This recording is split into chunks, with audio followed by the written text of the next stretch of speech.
బలూచిస్తాన్కి సంబంధించిన ఒక social activist మీర్ యార్ బలూచ్ అని అంటారు. ఈయన ఇంటర్నేషనల్ మీడియా అటెన్షన్ని ఎలా గ్రాప్ చేశారు అంటే, మొన్న బలూచిస్తాన్ ఒక విడి దేశము, మేము భారత్లో ఒక ఎంబసీ పెట్టాలని అనుకుంటున్నాము అని చెప్పి, అంటే బలూచిస్తాన్ అన్నప్పుడు పాకిస్తాన్లో ఒక భాగము కదా.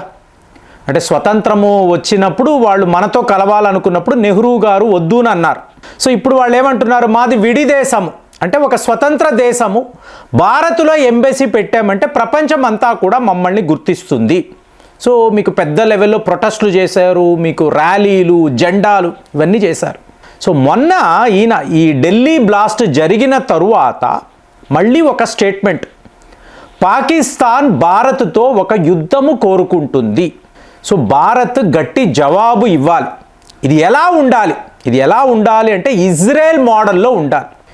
అంటే మీకు ఫినిష్ చేసేయాలి, పాకిస్తాన్ని ఫినిష్ చేసి పడేయాలి. ఒక పెద్ద లెవెల్లో మీకు దాడులు ఉంటే, అంటే ఆపరేషన్ సింధూర్ టైప్లో కాదు, ఒక ఫుల్ ఫ్లెడ్జ్డ్ వార్ చేయండి పాకిస్తాన్తో. ఒక నెల రోజుల పాటు యుద్ధము జరిగింది అంటే పాకిస్తాన్ ఇక కోలుకోవడము అనేది ఇంపాసిబుల్. ఇది మా అందరికీ కూడా మంచిది. ఈ పని ఎవరు చేయగలరు? భారత్ మాత్రమే చేయగలరు, వేరే ఎవరు చేయరు. ఎందుకు? ఇవాళ అమెరికా లాంటి దేశము కూడా ప్రస్తుతం ఉండే పాకిస్తాన్కి సపోర్ట్గా ఉంది కదా. అంటే నిలబడుతున్నారు, ఓపెన్గా చెప్తున్నాడు డొనాల్డ్ ట్రంప్, ఇంత గొప్ప ఫీల్డ్ మార్షల్ని నేను ప్రపంచంలోనే చూడలేదు, ఇంత గొప్ప ప్రధానమంత్రి ఈ ప్రపంచంలో ఎక్కడా ఉండడు. అమెరికా అధ్యక్షుడు చెప్తున్నాడు. అంటే ఏ లెవెల్లో వీళ్ళకి సపోర్ట్ ఉందో చూడండి. కాబట్టి వీళ్ళని ఎదుర్కోవాలి అంటే అది ఒక్క భారత్ వల్ల మాత్రమే కుదురుతుంది. కాబట్టి వాళ్ళు ఏం కోరుకుంటున్నారు? యుద్ధము కోరుకుంటున్నారు. అందుకే కదా ఢిల్లీ బ్లాస్ట్. ఇప్పుడు అతను మీర్ యార్ బలూచ్ క్లియర్గా చెప్తున్నాడు, పాకిస్తాన్ తన తీరుని మార్చుకోవడం లేదండి. ఇవాళ కూడా వాళ్ళు తీవ్రవాదం మీదే వాళ్ళు ఆధారపడి ఉన్నారు. గత 78 ఏళ్లలో చూశారు అంటే పాకిస్తాన్తో ఎవరైతే ఫ్రెండ్షిప్ చేశారో వీళ్లకు వాళ్ళు ఏమిస్తారు? తీవ్రవాదము, ఆయుధాలు, స్మగ్లింగ్, డ్రగ్స్, ఇదే ఫైనల్గా రక్తపాతం. దీనిని దాటి పాకిస్తాన్ ఈ ప్రపంచానికి చెయ్యగలిగింది ఏమీ లేదు. ఎటువంటి మంచి అనేది ఉండదు. మరి అలాంటి దేశము ఈ భూమి మీద ఎందుకు ఉండాలి? కాబట్టి యుద్ధమును వాళ్ళు కోరుకుంటున్నారు. కాబట్టి ఎందుకంటే ఇవాళ అసీం మునీర్ తన సైన్యాన్ని అంతా కూడా భారత్ యొక్క సరిహద్దుల్లో మోహరించాడు. సో మొన్న ఒక స్టేట్మెంట్ ఇస్తున్నాడు, పాకిస్తాన్ ఆర్మీ అనేది అల్లా యొక్క ఆర్మీ, కాబట్టి శత్రువులు మా మీద ఇలా దృష్టి పెట్టారు అంటే అల్లా శిక్షిస్తాడు. అంటే మేము ఒక చెత్త చెదారాన్ని శత్రువుపై విసిరితే, ఒక డర్ట్, ఏదో ఒక డర్ట్ విసిరితే అల్లా దానిని మిజైలుగా మార్చగలరు. అలాంటి శక్తి మాకు ఇవ్వబడి ఉంది. ఇదంతా మీరు గమనించారు అనుకోండి, నిజమే కదా, ఒక ఇస్లామిక్ దేశము, సో అల్లా వాళ్ళని ప్రొటెక్ట్ చేస్తాడు. ఇవన్నీ ఆలోచించవచ్చు కదా. నిజాలేంటండి?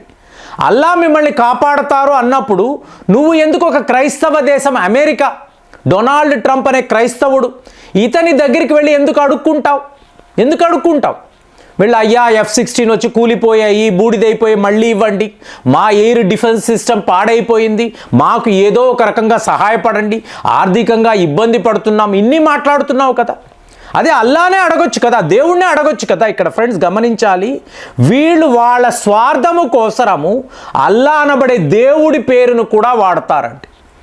ఎంతలా వాడతారు అంటే ఇదంతా పాకిస్తాన్ ప్రజలను మభ్య పెట్టడానికి. ఇప్పుడు మీకు అనిపిస్తుంది, ఇంతలా జరుగుతున్నా పాకిస్తాన్ ఎందుకు ఈ తీవ్రవాదాన్ని విడిచిపెట్టారు? ఎందుకు వీళ్ళు పదే భారత్నే టార్గెట్ చేస్తూ ఉంటారు? వీళ్ళకి పని పాట లేదా అనిపిస్తుంది కదా. ఇది చాలా పెద్ద విషయం అండి. మీరు డీప్ స్టేట్లోకి వెళ్ళారు అనుకోండి, పాకిస్తాన్ అనబడే దేశానికి, ముఖ్యంగా అసీం మునీర్ లాంటి వాళ్ళకి వాళ్ళ డిఫెన్స్ బడ్జెట్ అనేది పెరుగుతూ ఉండాలండి. డిఫెన్స్ బడ్జెట్ పెరగాలంటే ఏంటి? ఇంకా మిగిలిన డబ్బు పాకిస్తాన్లో అక్కడ కూడా కొంత రెవెన్యూస్ ఉంటాయి కదా. ఈ అప్పులు అంటారు, వేరే రకంగా, ఇంకా డ్రగ్స్లో కూడా వీళ్ళకి డబ్బు వస్తూ ఉంటుంది. ఈ డబ్బు అంతా కూడా వీళ్ళ దగ్గరికే రావాలి. ఎవరి దగ్గర? పాకిస్తాన్ ఆర్మీలో ఉండే మెయిన్ కమాండర్స్ వీళ్ళ చేతికి రావాలి. అంటే దీనికి ఒకే టార్గెట్ భారత్.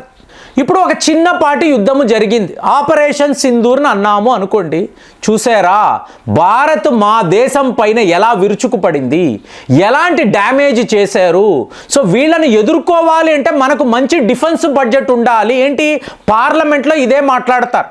వెంటనే ఉన్న డబ్బంతా కూడా అంటే మీకు ఆర్మీ వాళ్ళకి ఇచ్చే పెన్షన్స్, అలాగే గవర్నమెంట్ ఉద్యోగులకి ఇచ్చే పెన్షన్స్, ఇవన్నీ కూడా పక్కకి వెళ్ళిపోతాయి. వీటిని అంతా తీసేసి మొత్తం అసీం మునీర్కి అప్పచెప్తారు. అప్పుడు ఏమవుతుంది, ఎంత డబ్బు కావాలో అంత డబ్బు ఇతను పోగు చేసుకుంటాడు.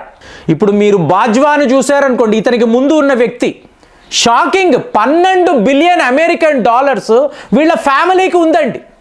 పాకిస్తాన్ లాంటి దేశంలో ఒక ప్రభుత్వ ఉద్యోగి, అతను కూడా ఉద్యోగియే కదా, అమెరికా, యూకే, యుఏఈ లాంటి దేశాలలో మీకు బోల్డ్ అంత పెట్టుబడులు, బోల్డ్ అంత ఆస్తులు, ఇదంతా ఎవరి డబ్బు? ప్రజల డబ్బే కదా. ఇదే ప్లానింగ్ అండి. మరి ఇది ఉండాలి అనుకోండి, భారత్ ఉండాలి, కాశ్మీర్ ఇష్యూ ఉండాలి, హిందువులు మన శత్రువులు, అందుకే అల్లా ఆర్మీ అంటున్నాడు. ఇక్కడేదో అల్లా మీద ఉండే భక్తితో కాదు, వీళ్ళకి అలాంటివి ఏమీ ఉండవండి. వాళ్ళ అవసరాలకు ఎవరు ఉపయోగపడినా ఆ దేవుడే ఉపయోగపడుతున్నా అతని పేరు వాడుకుంటారు.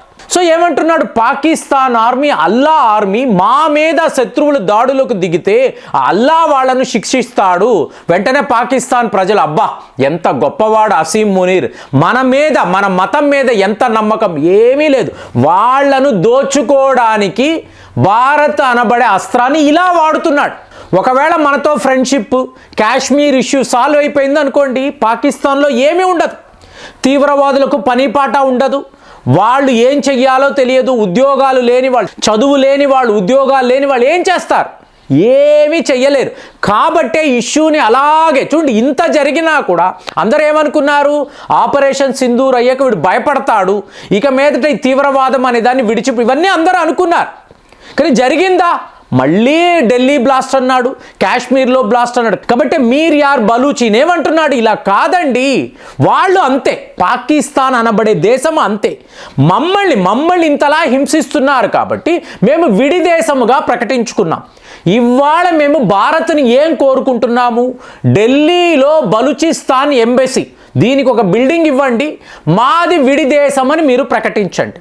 ఇక రెండవ లెవెల్లో 5 లక్షల మంది మాకు సైనికులు కావాలి, మొత్తం మేము పోగు చేస్తాం, ఆ మిలిటరీ ఎయిడ్ అనేది మీరు ఇవ్వండి.